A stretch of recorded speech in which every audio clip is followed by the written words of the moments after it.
දසනකාන්තී චූර්ණය සහිත ලීවර් ආයිෂ් දන්තාලේපය දත්වල ඇති ප්‍රශ්න 10ක් වලකයි.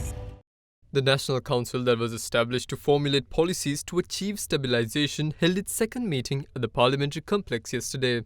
During the meeting, members of the Subcommittee on Identification of Priorities in Short, Medium and Long-Term National Policy Formulation and the other Committee on Identifying Short and Medium-Term Programs related to economic stabilization that was proposed during the inaugural meeting last week was appointed. Accordingly, Minister of Environment Nazir Ahmed, parliamentarians Pavitra Vanyarachi, Sagar Karyavasam, Rohit Abegunawardana, Namal Rajapaksa, Johnston Fernando, and Vajra Abhivardhana were appointed as members to the subcommittee for identification of priorities in short, medium, and long-term national policy formulation.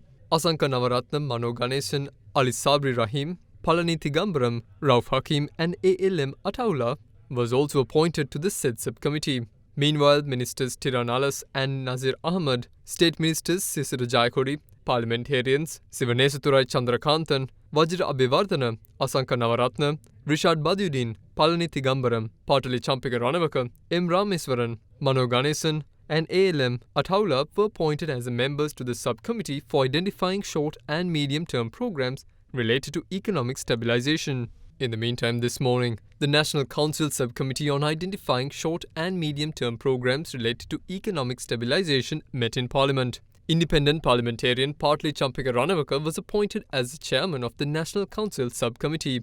During the meeting, the subcommittee members expressed their views on the measures that can be taken for the future economic security of the country, such as developing tea cultivation, increasing milk production, restructuring agriculture, fertilizer production and tourism industry. The members also agreed to discuss with experts in various fields and submit a report to the National Council on the 20th of October that includes economic development proposals related to each field. Accordingly, a decision was made to call experts on foreign exchange, debt restructuring, as well as officials from the Central Bank and the Ministry of Finance before the committee on the 13th of October to obtain their views. Further, the National Council Subcommittee also agreed to invite experts and officials in the fields of food, health, transportation and energy on the 14th of October to get their opinions and suggestions. The next meeting of the National Council Subcommittee on Identifying Short and Medium-Term Programs related to economic stabilization is expected to convene on the 19th of October.